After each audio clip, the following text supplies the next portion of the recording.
갈라디아서 5장 오늘 2절부터 15절까지 말씀, 갈라디아서 5장 2절부터 15절까지 말씀을 같이 보았습니다. 그러니까 율법과 자유에 대한 이야기죠. 율법과 자유에 대한 이야기. 지난번에 우리가 한번 얘기했던 것처럼 율법이라고 하는 건 울타리라고 했어요. 울타리가 필요 없는 게 아니라 율법이 필요하죠. 울타리라는 게 필요하고 그 안에 이제 푸른 초장 또 맑은 시냇물가가 그 울타리 안에 있단 말이에요. 그래서 그 안에를 쳐다보면 자유한 사람이 되는 거고 울타리를 자꾸 쳐다보면 이제 율법이 되는 거예요. 사람이. 그래서 율법과 은혜는 같이 있는 건데 이 율법을 쳐다보면 괴로운 거고 안에 이쪽 안쪽을 쳐다보면 은혜로운 거예요. 자유로운 거고. 그래서 이게 필요 없다는 게 아니라 있어야 된다는 거지. 근데 울타리를 쳐다보면 한없이 울타리만 보이잖아요. 그러니까 율법적으로 살게 된단 말이에요. 사람이. 율법적이라고 하는 얘기는 자기가 자기를 보이는 것들을 향해서 사는 걸 율법이라고 해요. 보이는 거.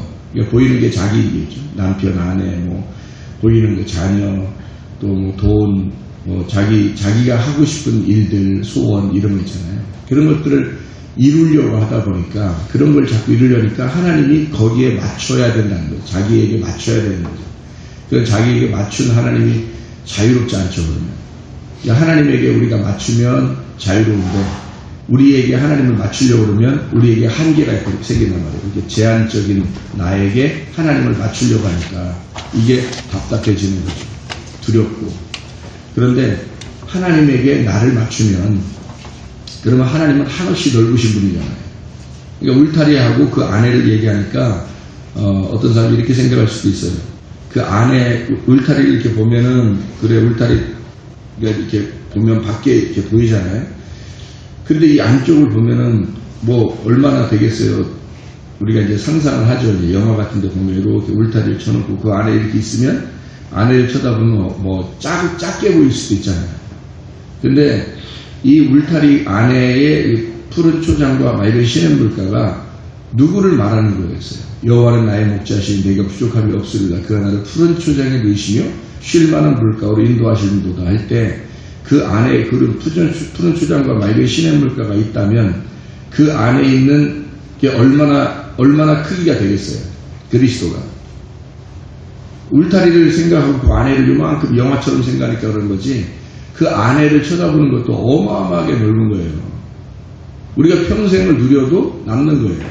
그 안에 있는 울타리 안에 있는 푸른 초장 맑은 시냇물. 그러니까 울타리 하물며 여기를 쳐다보고 살아도 되는데 하필 울타리를 쳐다보고 사는 거지 사람들이. 양들이. 그러니까 그 율법적으로 산다는 게 그러니까 이 안에를 쳐다보고 막 뜯어먹고 재밌어하고 하는 사람은 이 울타리만 쳐다보고 사는 사람은 답답한 거고 울타리 쳐다보는 사람은 이 안에 있는 사람이 안 보이는 거예요. 무슨 뭘 하고 있는지 얼마나 자유로운지 얼마나 기쁜지 얼마나 행복한지 안 보이는 거죠. 그러니까 서로가 모르는 거예요. 자유한 사람과 억압이 있는 사람이 둘 다 모르는 거예요. 서로 어떤 생활이 행복한지를 모르는 거예요. 서로가. 그러니까 이쪽에 있는 사람은 푸른 초장 안에 있는 사람은 울타리만 쳐다보고 하염없이 눈물 흘리는 사람들 보고서 답답한 거지. 만약에 그걸 알게 된다면 너무너무 답답한 거죠. 울타리 쳐다보는 사람은 이 안에가 안 보이기 때문에 몰라요. 어차피 얼마나 이 사람들이 자유롭게 진짜 신앙생활을 하고 있는 건지를 모른다. 그래서 율법에 있는 사람들은 좀 답답한 면이 있다. 할례라고 하는 게 이렇게 여기 할례가 나오니까 할례라고 하는 게 뭐예요? 육체를 끊어버리는 걸 할례라고 그러죠. 이 할례가 구약에서는 굉장히 중요한 위치였어요. 그 할례를 통해서 하나님의 백성이냐 아니냐 이게 구분이 되는 거였으니까. 근데 그 할례를 받는 문제에 대해서 바울이 지금 얘기를 하는 거예요. 뭐라고 얘기하면 너 할례 받는 게 뭐 그렇게 중요하냐 이렇게 얘기하는 거예요. 그러니까 구약에서는 할례가 그렇게 중요한 문제였는데 할례를 통해서 사람들이 구원을 받는다고 생각했으니까 하나님 백성이 된다고 생각하니까 바울이 하는 얘기가 그 할례를 통해서 네가 만약에 구원을 받는다는 느낌을 갖는다면 그러면 그 할례를 통해서 너는 율법 안에서 의롭게 되려고 하는 사람이다. 그러니까 너는 그 율법 안에서 망하는 것이 되는 거고 이 율법을 만약에 의롭게 되려고 한다면 그리스도가 무슨 소용이 있겠느냐. 그리스도가 무슨 너한테 효력이 있겠느냐. 이런 말씀을 하고 있는 거거든요. 그리스도 안에서 할례나 무할례나 효력이 없으되 사랑으로서 역사하는 믿음뿐이니라. 이렇게 얘기하는 거죠. 그러니까 할례가 구약에 나오는 것은 그 할례를 통해서 뭔가 설명해 주려고 하는, 그리스도를 설명해 주려고 한 것이었지, 이 할례 자체를 갖다가 우리 안에 끌어들여서 할례를 받으면 구원받고 할례 받지 않으면 구원받지 못한다 이렇게 얘기한다면 이 할례 자체가 율법이 된다는 거죠. 그래서 이 할례로 너희가 매여서 거기 할례를 내가 꼭 받아야 되는데 라고 매여 있는 사람이 된다는 거예요. 이 할례를 만약에 뜻, 의미를 깨달았다면 너는 자유하게 풀어졌을 거다 이거죠. 할례라는 의미만 깨달았다면 그거를 풀어졌을 거다. 할례를 받고 안 받는 게 중요한 게 아니었으니까, 마음의 할례였으니까 그 마음의 할례를 너희가 알았다면 얼마나 자유하겠냐. 너희가 할례를 받아도 되고 안 받아도 되니까. 그런데 만약에 할례를 통해서 구원받는다고 한다면 그게 진짜 네가 믿어졌다면 너는 거기에 매여 있는 자가 되는 거다. 이걸 이제 율법이라 그러는 거죠. 그러니까 구약에 있는 이런 말씀들을 갖다가 사람들이 지키려고 하면 지키려고 하면서 구원받으려고 한다면 그건 율법이 된다는 거죠. 똑같은 얘기예요. 신약에 와서도 똑같고 우리들이 교회에서 이렇게 자기들이 생각하고 있는 자기의 관념이 있다고 내가 이렇게 해야 하나님이 기뻐하실 걸 라고 생각하는 것들이 있다고. 이게 법이 된다고 자기에게. 그게 율법이 된다는 거죠. 그래서 그 율법을 내가 어떡하지 이거 안 지키면 큰일 나. 뭐 이런 식으로 된다. 하나님이 우리를 구원하실 때 그런 식으로 구원하신 건 아니라. 우리를 구원하신다면 너희가 참 자유하기 원하고 기쁨을 갖기 원하고 안식하기 원하는데, 그죠? 근데 자꾸 뭔가 법을 자기가 정해서 그 법 안에서 자기가 누리지를 못하는 거죠. 그러니까 울타리를 만드는 거예요. 그래서 울타리를 자꾸 쳐다보고 거기 해야지 기쁨이 있는 거예요. 이 안에서 뭔가 내가 이 울타리 안에서 내가 뭔가 이걸 하면 좋겠다 하는 그런 마음. 그게 이제 법이죠. 근데 주님은 그런 법을 다 이렇게 없애버렸어요. 효력이 그리스도께서 와서 죽으심으로 이 모든 법이 다 사라져버렸거든요. 그런데 아직도 그 법 안에서 살아가는 사람들이 많다. 그게 이제 왜 그러냐? 진리를 몰라서 그렇다 하는 거죠. 진리를 깨달았다면 그 진리가 너를 자유하게 했을 텐데 그 진리를 모르니까 거짓이라는 것 때문에 거짓에 매여서 자꾸 불안하고 두렵고 어떻게 해야지.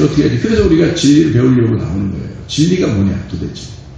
빌라도가 예수님한테 물어봤던 것처럼 진리가 무엇이냐 이렇게 물어봤던 것처럼 말이에요. 우리가 말씀을 자꾸 배우려고 이렇게 나오고 말씀을 들으려고 나오는 거예요. 그런데 그 말씀을 들으려고 나오는데 진리를 못 가르쳐주면 안 되는 거죠. 진리가 무엇이냐 라는 걸 할 때 진리가 무엇이다 라고 가르쳐줘야 되는데 가르쳐주는 사람이 진리가 뭔지를 모르면 무슨 의미가 있겠냐. 뭐라고 설명하겠냐. 말로서 어떻게 설명하나. 진리라고 하는 그 자체도 진리라는 것도 추상적인 단어, 믿음 다 추상적인 단어, 은혜 추상적인 단어, 구원 추상적인 단어, 영생 추상적인 단어이기 때문에 이것을 설명하려면 그것을 경험해보지 않은 사람은 말할 수가 없는 거예요. 그래서 그걸 경험하고 실제로 그 귀가 열리거나 그 눈이 열린 사람이 그것을 설명해줘야 되는 거고 그런 사람을 하나님이 종이라 부르는 거예요. 사역자, 종 이렇게 말합니다. 그러니까 경험하지 못한 말로만 그냥 이렇게 하는 사람은 지식적인 전달자죠. 그걸 몽학선생, 지식의 전달자, 지식으로 사람을 가르치는 자, 그것을 나하시, 뱀이라 부르는 거예요. 그래서 뱀새끼다 이렇게 표현하는 거고 너희들이 믿는 하나님, 그러니까 너는 하나님이라고 믿었지만 하나님을 네가 보이는 것으로 네 스스로 네가 보이는 것으로 네가 정해놓은 하나님이 있다는 거예요. 그걸 마귀라 한다. 그래서 너는 하나님을 믿는 게 아니라 마귀를 믿었다. 그래서 너는 마귀의 새끼다. 이렇게 된 거죠.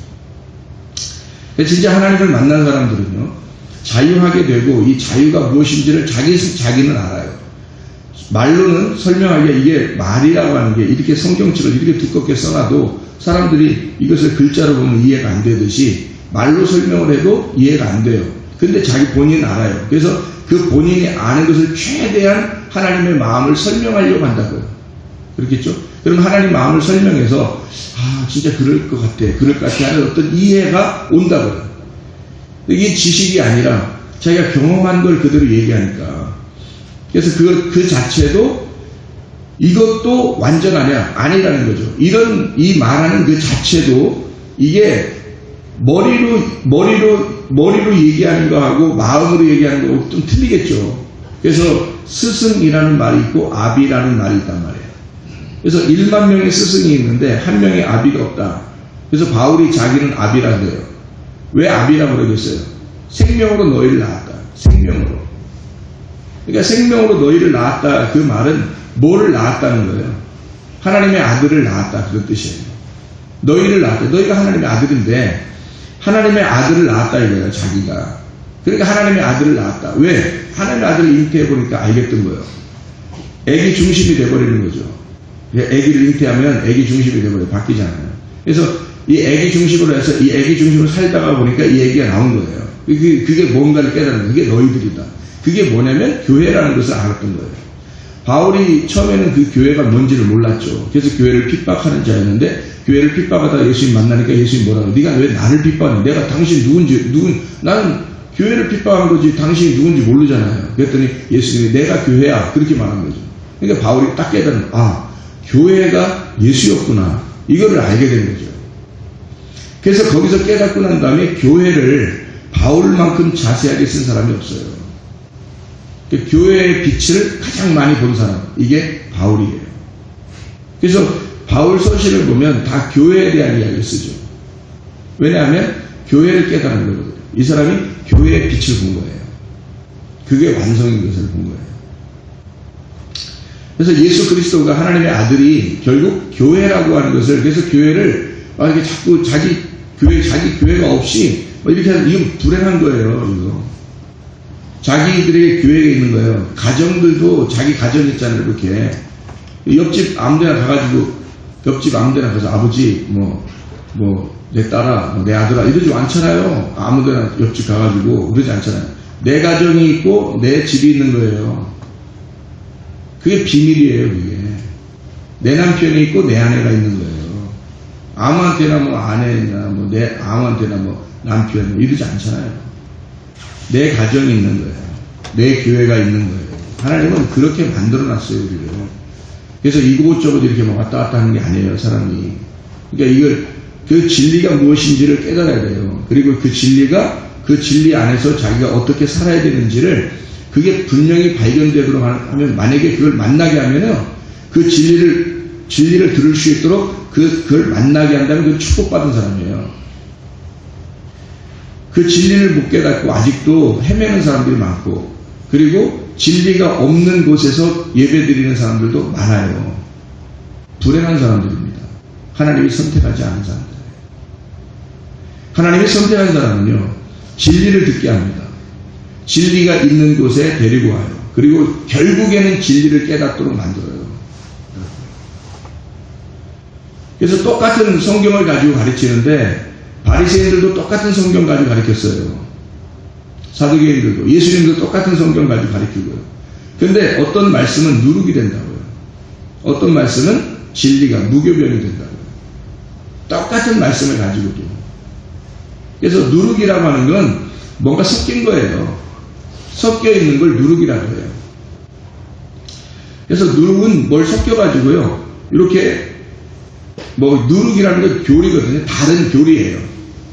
예수님의 말씀 자체는, 하나님의 말씀 자체는 무교별인데 여기다가 다른 걸 섞는 거예요. 다른 교리를 섞는 거예요.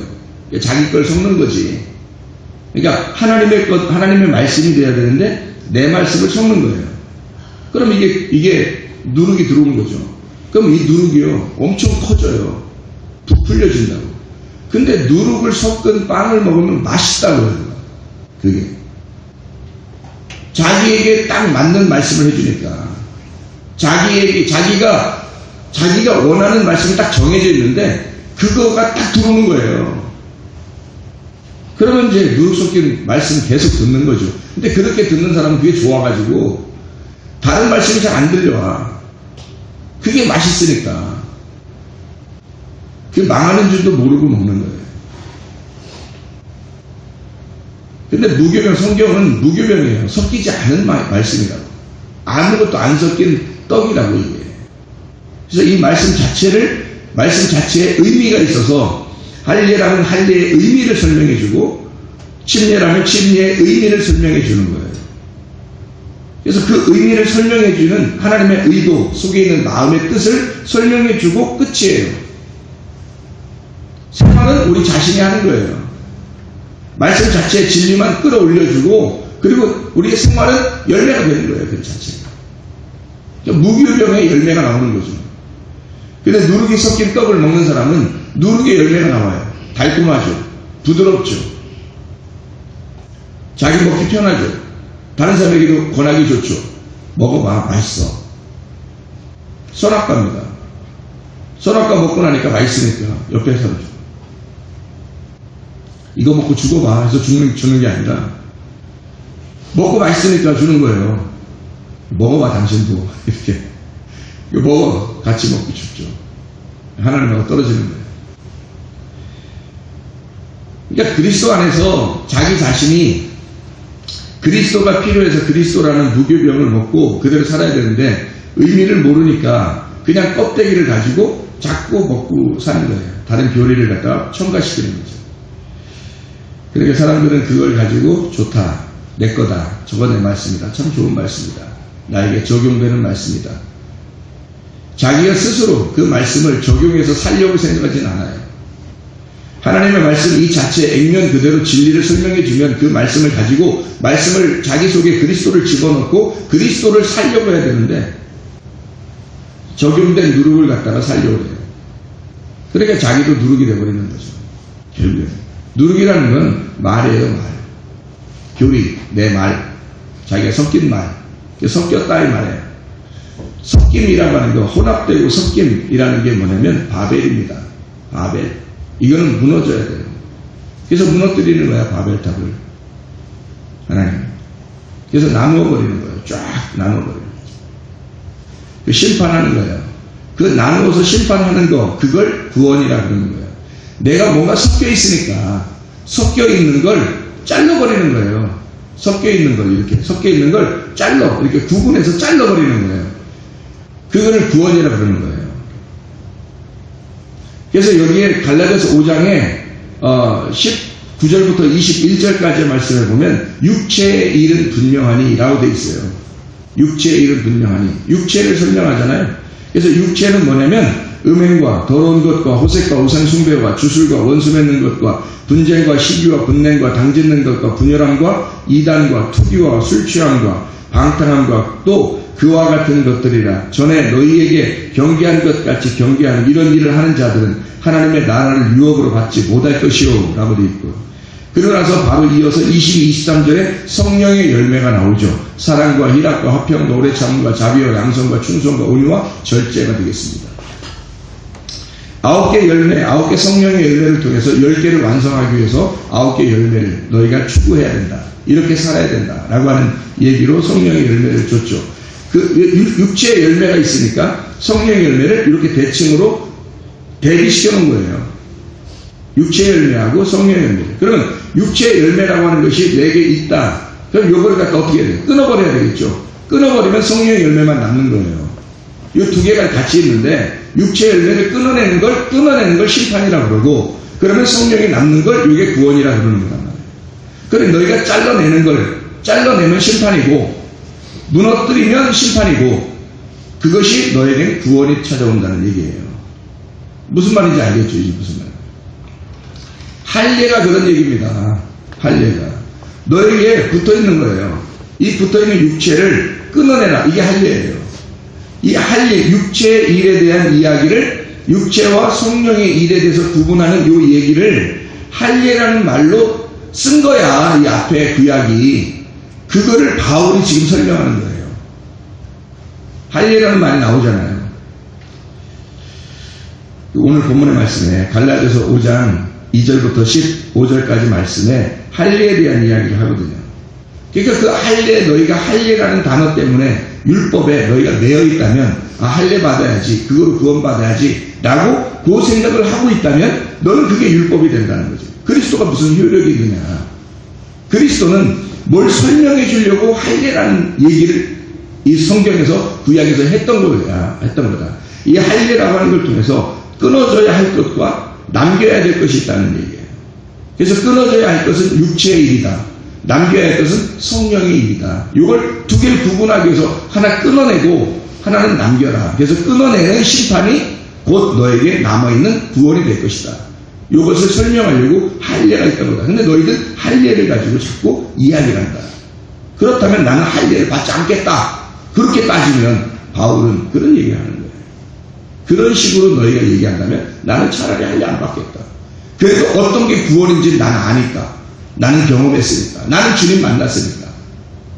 어떤 게 진짜인지를 어느 날 증명이 될 거다. 어느 날.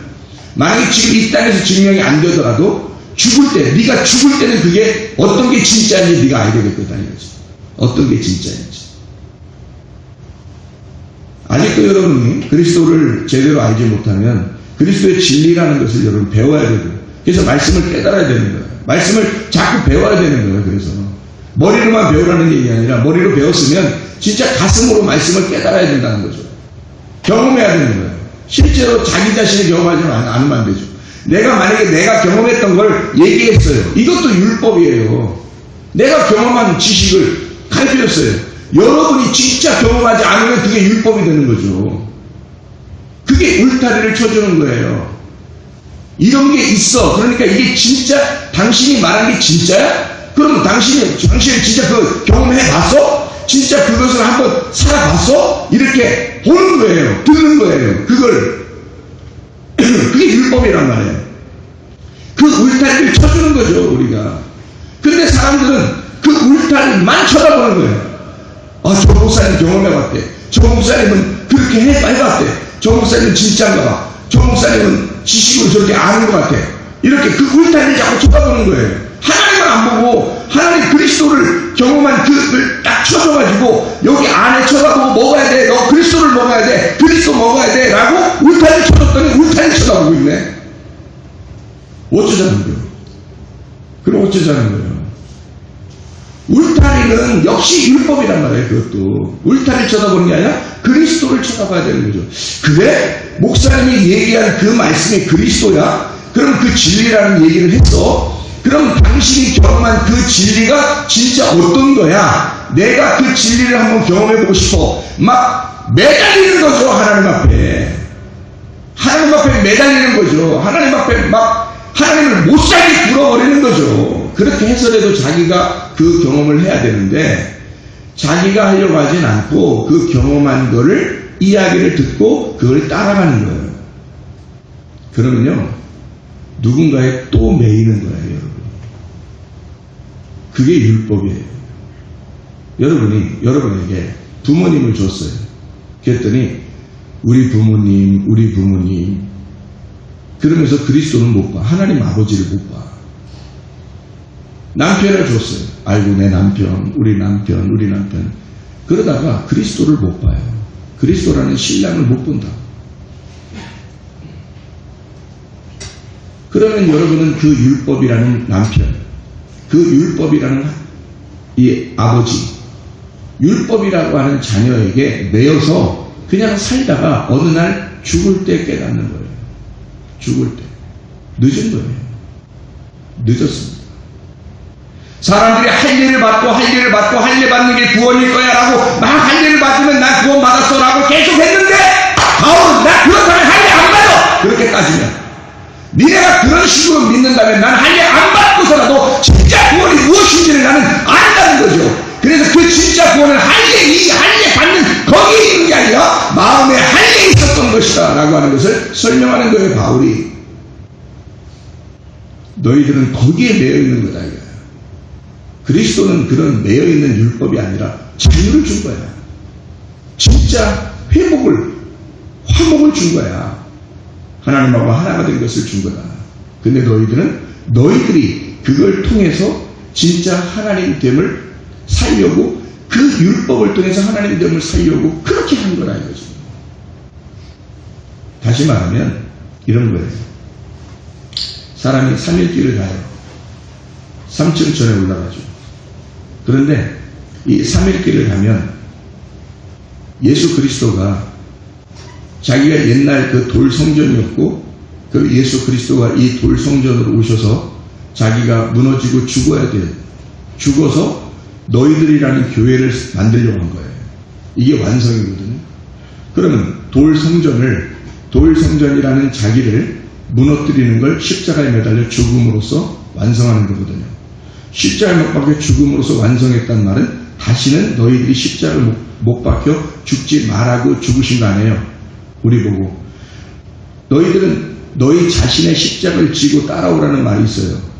그러면 너희 자신이 이 예수의 죽음을 죽어라라는 게서 우리가 그러면 십자가 지고 가라는 얘기예요? 우리가 죽어야 된다 그러니까 어디 가서 또 사형당해야 된다는 얘기입니까? 그런 의미가 아니잖아요. 이 예수의 죽음이 내 속에 들어와야 된다는 거예요. 내 속에 진짜 들어와야 된다는 거예요. 그래서 내가 진짜 이 예수로 죽어야 됐었구나라는 것을 내가 확실하게 깨닫고 회개해야 되는 걸, 이걸 너 나 따라와라라는 게 그 말이잖아요. 자기를 부인하고 십자가를 지고 따라오라는 말이 그런 말이라고요. 그랬더니 진짜 십자가를 지고 골고다상에 올라간다든지 말아요. 사람이 주님을 따라간다고 하면서 그러면 안 되잖아요. 그게 율법이 되어버리는 거잖아요. 그 십자가가 율법이 되는 거라고. 그럼 이것도 예수 그리스도가 이 율법 안에서 자기가 다 죽으셨다고 이게. 그리고 교회를 세워놨단 말이에요. 하나님의 믿음으로 교회를 세워놨어요. 그랬더니 다시 이쪽으로 가요. 이거 세우는 거를 내가 그러면 의롭게 되어서 율법을 잘 지켜서 의롭게 됨으로써 이 교회를 완성해야 되겠구나. 율법을 잘 지킴으로써. 그럼 뭐가 되는 거예요? 돌성전이 예수님으로 와서 죽었는데 너도 또 돌성전이 돼서 또 무너져야 돼. 이게 뭐예요 이게? 이러면 안 된다는 거죠. 네가 완성하는 게 아니란 말이에요. 네가 완성하는 게 아니라 너는 그리스도의 죽음을 네 속에 담고 너는 죽었으니 그리스도의 믿음으로 사는 거예요. 예수가 부활했으니까. 그러니까 네가 부활하면 안 되는 거지. 예수가 부활해야지. 네 속에서 예수가 죽고 네 속에서 예수가 죽음을 너 같이 죽어. 네가 죽은 거 아니야 그게. 우리가 죽은 거지 예수님이 죽는 게 아니잖아요. 원래 예수님은 죽으면 안 되는 분이에요. 잘못된 죽음이지. 내가 죽어야 되는 거지. 내가 죽어야 될 그 자리에 내가 죽지 않고 내 스스로 또 살아서 그리스도의 몸을 세우려고 하면 안 된다는 거지. 이게 그리스도의 몸이 완성된 교회인데 그거를 내가 살아서 세우려고 하면 되겠냐고. 이게 무너져야 할 돌성전을 또 세우는 거라고요. 예수 그리스도가 너 때문에 죽은 건데 그러면 네가 여기서 없어졌어야지. 두 번째에서 예수 그리스도가 너 돌성전이야. 네가 첫 번째 아담이야. 그리고 거기에 속해 예수 그리스도가 와서 두 번째 아담으로 오셔서 죽으셨어요. 죽으셔서 더 이상 두 번째 아담은 없어. 그러면 내가 없는 거지. 내가 왔는데 내가 두 번째 아담으로 왔는데 없잖아요. 내가 없어지고 이분이 살아서 마지막 아담이 되셨어요. 이 두 번째 아담이 마지막 아담이 되셨다고. 그러면 우리는 거기서 내가 없는 거지. 마지막 아담이신 예수님만 부활해서 있는 거니까 예수님만 존재하는 거란 말이에요. 그러면 자유하겠죠. 근데 이 자유가 없어. 내가 살아있으니까 예수님하고 부딪히는 거예요. 그리스도가 교회를 세워야 되는데 내가 같이 있는 거야. 그래서 같이 싸우는 거예요 이게. 그래서 이게 그리스도만 딱 살아서 나는 그 속에 포함돼가지고 없어져 버렸어야 되는데 내가 살아있어가지고 둘이 맞대응하는 거죠 이렇게. 이게 어떻게 되는 거예요? 싸우는 거가 되죠. 그러면 안 된다라는 게 오늘 말씀이에요. 갈라디아 5장 15절 말씀. 만일 서로 물고 먹으면 피차 멸망할까 조심하라. 맞대응해서 싸운다 이 말이에요. 이게 둘이 되었다 이 말이에요. 둘이 돼서 싸운다. 그러니까 멸망한다 이거야. 이렇게 하면 그리스도의 교회가 안 세워진다. 너를 통해서 반드시 세워야 되는데 너가 나하고 대적하고 싸우니까 둘이 되니까 이게 안 이루어진다는 거죠. 이거는 나누어져야 될 거니까 이건 심판을 받아야 되는 거거든요. 뭐든지 육체와 성령이 있으면 이게 나누어져 심판을 받아야 이게 구원이 되거든요. 남는 게. 근데 내가 나누어져서 이미 예수의 십자가 못 박혀 돌아가심으로 내가 거기서 나누어져서 죽어버렸어야 되잖아요. 근데 안 죽고 살아나니까 여기 예수님하고 나하고 둘이 맞대응을 한단 말이에요. 그러니까 서로 싸우는 거지. 그러니까 멸망하는 거지. 이게 교회가 안 세워지고. 그런 말이에요. 14절에는 온 율법은 뭐예요? 내 이웃 사랑하기를 내 자신같이 하라 하신 한 말씀에서 이루어졌느니라. 무슨 말이에요? 이웃이 누구예요? 나의 가장 가까운 이웃이 예수님이에요. 나의 가장 가까운 이웃이 예수님. 예수님에게서 가장 가까운 이웃이 누구예요? 나예요. 그러니까 예수님과 나는 서로 이웃이라고. 그 이웃인데 이웃이 어떻게 해요? 나처럼 사랑하라 그랬죠. 여기 자신같이 사랑하라 그랬죠. 왜요? 그게 율법의 완성이 돼요. 로마서 13장 한번 보십시다. 보고 마치죠. 로마서 13장 10절 9절 10절입니다. 간음하지 마라, 살인하지 마라, 도둑질하지 마라, 탐내지 마라 하는 것과 그 외에 다른 계명이 있을지라도 내 이웃을 내 자신같이 사랑하라 하신 그 말씀 가운데 다 들었느니라. 사랑은 이웃에게 악을 행하지 아니하나니 그러므로 사랑은 율법의 완성이니라. 왜 이런 말을 갈라디아서 5장 15절에 갈라디아서 5장 14, 15절에 왜 이런 이야기를 썼냐면 율법의 완성이 사랑이기 때문에 그런데 그게 뭐에 이루어진 거다? 이웃을 사랑하는 것에 율법의 완성이 된 거다. 그럼 보세요. 자, 이웃이란 말은 예수님하고 나하고 이웃이 서로 떨어져 있죠. 떨어져 있어요. 그러면 이웃을 어떻게 사랑하라고 그랬어요, 여기서? 자신과 같이 사랑하라는 말은 어떻게 됐다는 얘기예요, 둘이? 하나가 됐다는 얘기예요. 둘이 하나가 됐다는 얘기. 이제 더 이상 이웃이 아니라는 얘기예요. 더 이상 이웃이 아니고 서로 하나가 된 거예요. 한 가족이 된 거예요. 우리가 된 거예요. 나와 너가 있었는데 나와 나가 된 거예요. 그러니까 우리가 된 거지. 나와 내가 됐으니까. 이건 우리야. 서로 어깨동무하고 친구가 된 거야. 서로 우리가 된 거야. 하나가 된 거예요. 그걸 율법의 완성이라 하는 거예요. 율법은 왜 무서운 거냐면 너와 내가 있으니까 나누어진 거거든요. 목사님이 경험한 것이 목사님의 경험과 내 경험이 나는 경험 안 했으니까 목사님의 경험과 나누어져 있잖아요. 그러면 이게 율법이 되어버리는 거예요. 저걸 보면.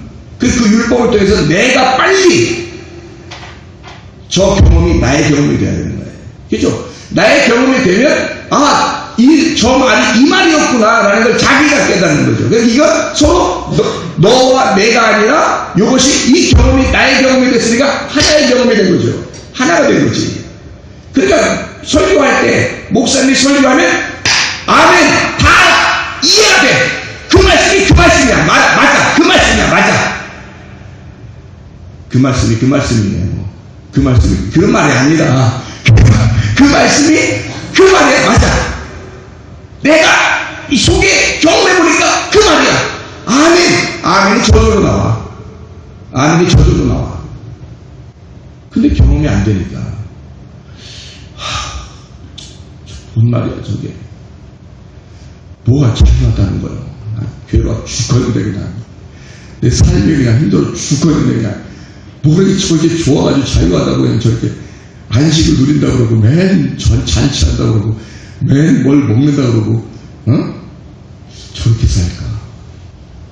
저거하고 나하고 전혀 상관없는 얘기니까 괴로워 죽겠는 거예요. 둘이 되니까 나누어지니까. 이게 하나가 되면요 그리스도 예수 안에서 나도 그리스도를 경험하는 거고 저 사람도 당신도 그리스도를 경험하고 있으면 그리스도 안에서 하나가 된 거예요. 우리가 되어버렸단 말이에요. 그러니까 서로 이해가 돼. 그러니까 그리스도 예수 그리스도 아멘 예수 그리스도 아멘 그냥 전부 아멘 나와. 너무 좋은 거죠. 행복한 거죠. 우리가 되니까. 이게 율법의 완성입니다. 사랑이 율법의 완성인 거죠. 너와 내가 이웃이 아니라 이젠 너와 내가 우리가 된 가족이 되었다. 그래서 우리는 율법적으로 살지 말고 은혜로 살아야 된다.